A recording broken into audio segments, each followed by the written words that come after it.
ഒരു ഓഡീഷന് എങ്ങനെ പങ്കെടുക്കണമെന്നതിനെക്കുറിച്ചും ഒരു ഓഡീഷന് പങ്കെടുക്കുമ്പോൾ എങ്ങനെ പ്രിപ്പയർ ചെയ്യണം എന്നതിനെക്കുറിച്ചുമാണ് ഇന്നത്തെ video. I am challenger, welcome back to my channel. ഒരു ഓഡീഷൻ്റെ കാസ്റ്റിംഗ് കോൾ കാണുമ്പോൾ തന്നെ ആദ്യം മനസ്സിൽ വരുന്നൊരു ഡൗട്ടാണ്, ഇത് ജെനുവിൻ ആണോ ഫേക്ക് ആണോ എന്നത്. മനോഹരമായി ഡിസൈൻ ചെയ്ത ഒരു കാസ്റ്റിംഗ് കോളിൻ്റെ പോസ്റ്റർ കണ്ടതുകൊണ്ട് മാത്രം ആ ഒരു ഓഡീഷൻ ജെനുവിൻ ആയിക്കൊള്ളുന്നില്ല. നമ്മൾ അതിൽ കാണുന്ന ബാനർ, പ്രൊഡക്ഷൻ ഹൗസ്, ഈ പേരുകളെല്ലാം തന്നെ ഒരു ഒഫീഷ്യൽ ഇൻസ്റ്റാ പേജ് അവർക്ക് എന്തായാലും ഉണ്ടായിരിക്കും, അല്ലെങ്കിൽ ഒരു ഫേസ്ബുക്ക് പേജ് ഉണ്ടായിരിക്കും. ഇതിലൂടെ ചെന്ന് നമ്മളൊന്ന് വെരിഫൈ ചെയ്ത് നോക്കുക, ഇങ്ങനെ ഒരു കാസ്റ്റിംഗ് കോൾ പോസ്റ്റർ അവർ അപ്ലോഡ് ചെയ്തിട്ടുണ്ടോ എന്ന്. അങ്ങനെയാണെങ്കിൽ നമുക്ക് തീർച്ചയായിട്ടും വിശ്വസിച്ച് ആ ഒരു ഓഡീഷന് നമുക്ക് പങ്കെടുക്കാനായിട്ട് കാസ്റ്റിംഗ് കോൾ അപ്ലൈ ചെയ്യാവുന്നതാണ്. എങ്ങനെയാണ് നമ്മളൊരു ഓഡീഷന് വേണ്ടി പ്രിപ്പയർ ചെയ്യേണ്ടത്? ഇപ്പോൾ പലരും ഒരു ഓഡീഷന് വരുന്ന സമയത്ത് എപ്പോഴും നമ്മളൊരു സബ്ജക്റ്റ് ചൂസ് ചെയ്ത് ഒരു ആക്ട് പ്രിപ്പയർ ചെയ്ത് വരാറുണ്ട്. ഈ ആക്ടിൽ പലപ്പോഴും കണ്ടിട്ടുള്ള ഒരു പ്രശ്നം, ഭൂരിഭാഗം പേരും പ്രിപ്പയർ ചെയ്യുന്നത് ഒരു സ്റ്റേജ് ആക്ട് മെത്തേഡാണ്. നമുക്ക് ഒരിക്കലും സ്ക്രീൻ ആക്ടിങ്ങിലോട്ട് വരുന്ന സമയത്ത് നമുക്ക് അതല്ല വേണ്ടത്. നമ്മളപ്പോൾ ഓഡീഷന് തീർച്ചയായിട്ടും സ്റ്റേജ് ആക്ട് അല്ല പെർഫോം ചെയ്യേണ്ടത്. അപ്പോൾ സ്ക്രീൻ ആക്ടിങ്ങിലോട്ട് വരുമ്പോൾ എങ്ങനെയുള്ള ഒരു സബ്ജക്റ്റ് ചൂസ് ചെയ്യണം, അതെങ്ങനെ പെർഫോം ചെയ്യണം എന്നുള്ളത്, അതായത് നമ്മളൊരു ചെറിയ ഒരു ത്രെഡ്, ഒരു സബ്ജക്റ്റ് നമ്മൾ ചൂസ് ചെയ്യുന്നു. ആ സബ്ജക്റ്റിനെ നമ്മൾ ആ സാഹചര്യത്തിൽ എങ്ങനെ നമ്മൾ ബിഹേവ് ചെയ്യുന്നു എന്നതിൽ കൂടുതൽ ഫോക്കസ് ചെയ്തുകൊണ്ട് നിങ്ങളത് ശരിക്കും ബിഹേവ് ചെയ്യാനായിട്ട് ശ്രമിക്കുക. ഒരു പെർഫോമൻസ് സെറ്റ് ചെയ്യുന്നതിനേക്കാൾ കൂടുതൽ നിങ്ങൾ ആ സാഹചര്യത്തിൽ എങ്ങനെ ബിഹേവ് ചെയ്യുന്നു എന്ന തരത്തിലുള്ളൊരു ആക്ട് ചൂസ് ചെയ്യുക. അതുപോലെ തന്നെ ഈ ആക്ട് ചൂസ് ചെയ്യുമ്പോൾ 1 മിനിറ്റ് മുതൽ മാക്സിമം 3 മിനിറ്റ് വരെ ദൈർഘ്യമുള്ള രീതിയിൽ വേണം നമ്മൾ ഈ ആക്ട് സെറ്റ് ചെയ്യാൻ. അതിലൊരു 2 മിനിറ്റ്സ് ആണ് ഒരു നല്ലൊരു സമയം എന്ന് പറയുന്നത്. നിങ്ങളുടെ ആക്ട് ആ 2 മിനിറ്റ്സിൽ നിന്ന് കഴിഞ്ഞാൽ അത് വളരെ ബെറ്ററാണ്. ഇനി നമ്മൾ അങ്ങനെ ഒരു 2 മിനിറ്റ്സിൻ്റെ ഒരു ആക്ട് സെറ്റ് ചെയ്ത് കഴിഞ്ഞാൽ നമ്മൾ അടുത്ത് ചെയ്യേണ്ടത് പെർഫോമൻസ് ചെയ്യുന്ന രീതിയെ 3 തരത്തിലായിട്ട് ഡിവൈഡ് ചെയ്യണം. അതായത് ഇപ്പോൾ നമ്മളൊരു ഓഡീഷൻ അറ്റൻഡ് ചെയ്യാൻ ചെല്ലുമ്പോൾ നമ്മുടെ മുന്നിൽ ഒരു ജഡ്ജിങ് പാനൽ ഉണ്ടാവും. ജഡ്ജിങ് പാനലിൻ്റെ മുന്നിൽ ഒരു വലിയ വേദി ഉണ്ടായിരിക്കും. നമ്മൾ ഈ പെർഫോമൻസ്, നമ്മുടെ ഒരു 2 മിനിറ്റിൻ്റെ ആക്ട് പെർഫോം ചെയ്ത് തുടങ്ങുമ്പോൾ അതിൽ 1/3 ഭാഗം നമ്മൾ ഏകദേശം ഈ ജഡ്ജിങ് പാനലിൽ നിന്നും ഒരു 4-5 മീറ്റർ മാറി നിന്ന് പെർഫോം ചെയ്ത് തുടങ്ങി. ഈ ആക്ടിൻ്റെ ആദ്യ ഭാഗം കഴിഞ്ഞ് രണ്ടാം ഭാഗത്തേക്ക് കടക്കുന്ന സമയത്ത് കുറച്ചും കൂടെ ഒരു മിഡിലേക്ക്, അവർക്ക് അടുത്തേക്ക് കുറച്ചും കൂടെ നീങ്ങി നിന്ന് മൂന്നാമത് ഇത് അവസാനിപ്പിക്കുന്ന നിമിഷം അവരുടെ ഏറ്റവും ക്ലോസ് റേഞ്ചിൽ നിന്നിട്ട് പെർഫോം ചെയ്യാനായിട്ട് ശ്രമിക്കുക. കാരണം ഈ ഒരു ആക്ട് നിങ്ങളുടെ 3 തരത്തിൽ, ബോഡി ലാംഗ്വേജ്, ഫേഷ്യൽ എക്സ്പ്രഷൻസ്, നിങ്ങൾ എങ്ങനെയാണ് ആ മാനറിസങ്ങൾ കൊണ്ടുവരുന്നത് എന്നുള്ള കാര്യങ്ങളിൽ വ്യക്തമായ ധാരണ ജഡ്ജിങ് പാനലിന് കിട്ടാനായിട്ട് സാധിക്കും. ഇതിനെ നിങ്ങൾക്ക് വേണമെങ്കിൽ ഷഫിൾ ചെയ്ത് ചെയ്യാവുന്നതാണ്. ഒരുപക്ഷെ തുടങ്ങുന്ന സമയത്ത് ഒരു മിഡിൽ തുടങ്ങി നിങ്ങൾക്ക് ക്ലോസ് വന്ന് പിന്നീട് വൈഡിലേക്ക് പോയി അത് ഫിനിഷ് ചെയ്യാവുന്നതാണ്. പക്ഷേ എങ്കിൽ പോലും മസ്റ്റായിട്ടും ജഡ്ജിങ് പാനലിൻ്റെ വളരെ ക്ലോസ് ആയിട്ട് നിന്നിട്ടുള്ള പെർഫോമൻസ് നിങ്ങൾ എന്തായാലും ചെയ്തിരിക്കണം. അത് മാക്സിമം ശ്രദ്ധിക്കുക. ഭയങ്കര ഡ്രമാറ്റിക് ആക്ടിങ്ങിനപ്പുറത്തേക്ക് നിങ്ങൾ ആ സാഹചര്യങ്ങൾ ഉൾക്കൊണ്ടുകൊണ്ട് നിങ്ങളുടെ ബോഡി ഫേഷ്യൽ എക്സ്പ്രഷൻസിൽ മാത്രം ശ്രദ്ധിച്ചുകൊണ്ട്, ഈവൻ ഡയലോഗിൽ പോലും അധികം പഞ്ച് കൊടുക്കാതെ വളരെ മിനിമൽ ഡയലോഗിൽ നിന്നുകൊണ്ട് പെർഫോം ചെയ്യാനായിട്ട് ശ്രമിക്കുന്നത് ഒരു നല്ല കാര്യമാണ്. അടുത്തതായിട്ട് ശ്രദ്ധിക്കേണ്ട കാര്യം, നിങ്ങളുടെ ഏജ് ഗ്രൂപ്പിലുള്ള ക്യാരക്ടേഴ്സ് ചൂസ് ചെയ്യുക എന്നുള്ളതാണ്. കാരണം പലപ്പോഴും ഓഡീഷൻസിൽ കണ്ടിട്ടുണ്ട്, ഒരു 22-23 വയസ്സുള്ള ആളുകൾ 60-65 വയസ്സുള്ള ഏജ് ഗ്രൂപ്പായിട്ട് അഭിനയിക്കുന്നതൊക്കെ ആയിട്ട്. അതേപോലെ തന്നെ വളരെ ഡിഫറെൻറ്റ്, ഒരു 10-15 വയസ്സ് വ്യത്യാസങ്ങളിൽ വെച്ച് ക്യാരക്ടേഴ്സ് ചൂസ് ചെയ്ത് അഭിനയിക്കുന്നതായിട്ട് കണ്ടിട്ടുണ്ട്.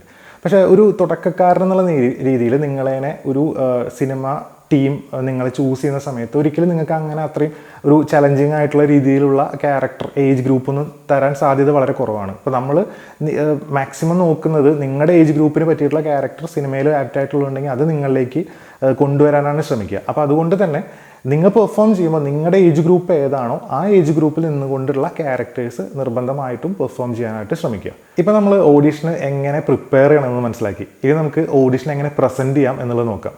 സാധാരണ രീതിയിൽ 2 തരത്തിലുള്ള ഓഡീഷൻ ഉണ്ട്. ഒന്ന് ഓപ്പൺ ഓഡീഷൻ, മറ്റൊന്ന് short listed audition. Open audition സ്വാഭാവികമായിട്ടും നിങ്ങൾക്ക് നേരിട്ട് ചെന്ന് എപ്പോൾ വേണമെങ്കിലും ഓഡീഷൻ ടൈമിൽ ചെന്നുകൊണ്ട് രജിസ്റ്റർ ചെയ്ത് പങ്കെടുക്കാവുന്നതാണ്. പക്ഷേ ഷോർട്ട് ലിസ്റ്റഡ് ഓഡീഷൻ എന്ന് പറയുമ്പോൾ സ്വാഭാവികമായിട്ടും നിങ്ങളൊരു കാസ്റ്റിംഗ് കോളിന് ഫോട്ടോസ് അയച്ചു കൊടുത്ത് ആ ഫോട്ടോസ് സെലക്ട് ചെയ്ത് അങ്ങനെയാണ് കാസ്റ്റിംഗ് ക്രൂ നിങ്ങളെ ഓഡീഷനായിട്ട് വിളിക്കുന്നത്. അപ്പോൾ ശ്രദ്ധിക്കേണ്ട പ്രധാനപ്പെട്ട കാര്യം, കാസ്റ്റിംഗ് കോളിന് നിങ്ങൾ അയച്ചു കൊടുത്ത ഫോട്ടോയിലെ അതേ അപ്പിയറൻസിൽ തന്നെ അവിടെ ചെല്ലാൻ ശ്രമിക്കുക എന്നുള്ളതാണ്. അതുപോലെ തന്നെ ഒരുപാട് പഴയ ഫോട്ടോസ് അയച്ചു കൊടുക്കരുത്. നിങ്ങളുടെ ലേറ്റസ്റ്റ് ഫോട്ടോഗ്രാഫ്സ് വേണം കാസ്റ്റിംഗ് കോളിന് അയച്ചു കൊടുക്കാൻ. കാരണം നിങ്ങൾ അയച്ചു കൊടുത്ത ആ ഫോട്ടോയ്ക്ക് ആപ്റ്റ് ആയിട്ടുള്ള ക്യാരക്ടേഴ്സ് ഉണ്ടെങ്കിൽ മാത്രമാണ് ഷോർട്ട് ലിസ്റ്റഡ് ഓഡീഷൻസിന് നിങ്ങളെ വിളിക്കുക. അപ്പോൾ ആ സമയത്ത് നിങ്ങൾ അപ്പിയറൻസ് മാറ്റി ചെല്ലുക എന്നുള്ളത് അത് നിങ്ങളോട് കാണിക്കുന്ന അനീതിയും അതേപോലെ തന്നെ ആ ഒരു ഓഡീഷൻ പാനലിനോട് കാണിക്കുന്ന അനീതിയാണ്. അപ്പോൾ അത് മാക്സിമം ശ്രദ്ധിക്കുക. അപ്പോൾ കാസ്റ്റിംഗ് കോളിന് അയച്ച അതേ ലുക്കിൽ തന്നെ ഓഡീഷന് പങ്കെടുക്കാനായിട്ട് ശ്രമിക്കുക. രണ്ടാമത്തെ കാര്യം, നമ്മൾ ഓഡീഷന് ചെല്ലുമ്പോൾ ഉപയോഗിക്കുന്ന വസ്ത്രങ്ങളാണ്. ഇപ്പം സാധാരണ രീതിയിൽ നമ്മൾ ഓഡീഷന് പലപ്പോഴും ഭയങ്കര കളർഫുൾ ആയിട്ടുള്ള ഡ്രസ്സസ് ഉപയോഗിച്ച് കണ്ടിട്ടുണ്ട്. ഒരു തരത്തിൽ ഉപയോഗിക്കാതിരിക്കുക. നിങ്ങളുടെ ബോഡി ലാംഗ്വേജസും നിങ്ങളുടെ ഫേഷ്യൽ എക്സ്പ്രഷൻസൊക്കെ വളരെ ക്ലിയർ ആയിട്ട് ജഡ്ജിങ് പാനലിൽ മനസ്സിലാകണമെങ്കിൽ ഈ കളർഫുൾ ഡ്രസ്സസ് ഒഴിവാക്കിയിട്ട് ബ്ലാക്ക്, ഗ്രേ, കോഫി ബ്രൗൺ പോലെയുള്ള ഡാർക്ക് കളർ, പ്ലെയിൻ കളേഴ്സ് ഉപയോഗിക്കാനായിട്ട് ശ്രമിക്കുക. അതുപോലെ തന്നെ നമ്മൾ ഏത് ഡ്രസ്സാണെങ്കിലും ഫുൾ സ്ലീവ് ഷർട്ടാണെങ്കിലും ബനിയനാണെങ്കിലും ഇപ്പോൾ ഗേൾസിന് അവരുടെ വസ്ത്രങ്ങളാണെങ്കിലും ഫുൾ സ്ലീവ്സ് ഉപയോഗിക്കാതെ ഹാഫ് സ്ലീവ് ഡ്രസ്സുകൾ ഉപയോഗിക്കാനായിട്ട് ശ്രദ്ധിക്കുക. ഇതും നിങ്ങളുടെ ഒരു ബോഡി ലാംഗ്വേജ് ജഡ്ജിങ് പാനലിന് വളരെ വ്യക്തമായിട്ട് മനസ്സിലാക്കാനായിട്ട് സാധിക്കും. അതേപോലെ മറ്റൊരു പ്രധാനപ്പെട്ട കാര്യം, കുറച്ച് ട്രിക്കി ആയിട്ടുള്ളൊരു കാര്യമാണ്. അതായത് സാധാരണ രീതിയിൽ ഒരു ഓഡീഷൻ സമയം എന്ന് പറഞ്ഞാൽ 9 മണി മുതൽ 5 മണി വരെയോ 6 മണി വരെയോ നീളുന്ന ഒരു സമയമാണ്. അപ്പോൾ നമ്മൾ സാധാരണ 9 മണിക്ക് ഓഡിഷൻ തുടങ്ങുമെങ്കിൽ ആ സമയത്തോ അതിന് മുമ്പ് അരമണിക്കൂറോ മുമ്പോ ഒന്നും എത്താതെ നമ്മളൊരു 1.5 മണിക്കൂർ മുമ്പെങ്കിലും ഈ ലൊക്കേഷനിൽ എത്താനായിട്ട് ശ്രമിക്കുക. ഇപ്പോൾ ഓപ്പൺ ഓഡിഷൻ ആയിക്കോട്ടെ അല്ലെങ്കിൽ സെലക്റ്റഡ് ഓഡിഷൻ ആയിക്കോട്ടെ, ഏത് ഓഡിഷനും ഒരു രജിസ്ട്രേഷൻ പ്രോസസ്സ് ഉണ്ടായിരിക്കും. ഇപ്പോൾ നമ്മളവിടെ ചെന്ന് രജിസ്റ്റർ ചെയ്യുന്ന സമയത്ത് നമ്മൾ ഒരുപാട് വൈകി ചെല്ലുകയാണെങ്കിൽ നമ്മൾ ഒരുപാട് പിന്നിലേക്ക് രജിസ്ട്രേഷൻ പോകാനുള്ള ചാൻസ് ഉണ്ട്. ഈ രജിസ്ട്രേഷൻ്റെ ഓർഡർ അനുസരിച്ചിട്ടാണ് ജഡ്ജിങ് പാനലിൻ്റെ മുമ്പിലേക്ക് നിങ്ങളെ കടത്തിവിടുക. ഏതൊരു ജോലിയും പോലെ തന്നെ ഓഡിഷൻ ചെയ്യുന്ന ജഡ്ജിങ് പാനലിന് ഒരു നല്ല ഹാപ്പി അവേഴ്സും അവർക്ക് ഭയങ്കര ഡൗൺ ആയി പോകുന്ന സമയം ഉണ്ടായിരിക്കാം. ഇപ്പോൾ കാലത്ത് ഒരു 9 മണി മുതൽ ഒരു 12 മണിയുള്ള സമയത്തിൻ്റെ ഉള്ളിലാണ് നിങ്ങൾക്ക് ഓഡിഷൻ അറ്റൻഡ് ചെയ്യാൻ പറ്റുന്നതെങ്കിൽ അതൊരു നല്ല സമയമായിരിക്കും. അപ്പോൾ നിങ്ങൾ നേരത്തെ രജിസ്റ്റർ ചെയ്യാനായിട്ട് ശ്രമിക്കുക. പക്ഷേ ഒരിക്കൽ പോലും അതൊരു 1 to 10 കൗണ്ടിൻ്റെ ഇടയിൽ ആവാതിരിക്കാനും മാക്സിമം ശ്രദ്ധിക്കുക. കാരണം ആദ്യത്തെ ഒരു 1 മുതൽ 10 വരെ നമ്പറൊക്കെ വരുമ്പോഴേക്കും ജഡ്ജിങ് പാനൽ മെല്ലെ അതിലേക്ക് ഇന്നായി വരുന്നൊരു സമയമാണ്. അപ്പോൾ ആ സമയത്ത് ചിലപ്പോൾ നിങ്ങളെ സ്കിപ്പ് ചെയ്ത് അവരറിയാതെ തന്നെ അവരെ ഉപബോധ മനസ്സ് നിങ്ങളെ സ്കിപ്പ് ചെയ്ത് വിടാനുള്ള ചാൻസസ് ഉണ്ട്. ഒരു 10-ന് ശേഷമുള്ള രജിസ്ട്രേഷൻ നമ്പേഴ്സ് നമ്മൾ എടുക്കാനായിട്ട് നോക്കുക. അതുപോലെ ഉച്ചയ്ക്ക് ശേഷമാണ് നിങ്ങൾക്ക് എൻ്റർ ചെയ്യാൻ പറ്റുന്നതെങ്കിൽ ഒരു 2 to 4 എന്ന് പറയുന്ന ആ ഒരു സമയവും നല്ലൊരു സമയം തന്നെയാണ്.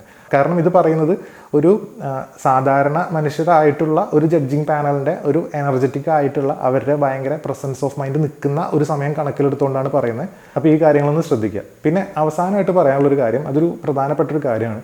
നിങ്ങളെന്താണോ അങ്ങനെ തന്നെ പെരുമാറാനായിട്ട് ശ്രമിക്കുക. ഒരിക്കലും നിങ്ങളൊരു കുറച്ച് അധികം സംസാരിക്കാത്ത വ്യക്തിയാണെങ്കിൽ ഭയങ്കരമായിട്ട് അവിടെ ചെന്ന് ഒരുപാട് അവരോടൊക്കെ സംസാരിക്കാനോ അല്ലെങ്കിൽ നിങ്ങൾ വേറൊരു ക്യാരക്ടറിലോട്ട് വേറൊരു ഐഡൻറ്റിറ്റിയിലോട്ട് മാറി സംസാരിക്കാനോ ശ്രമിക്കാതിരിക്കുക.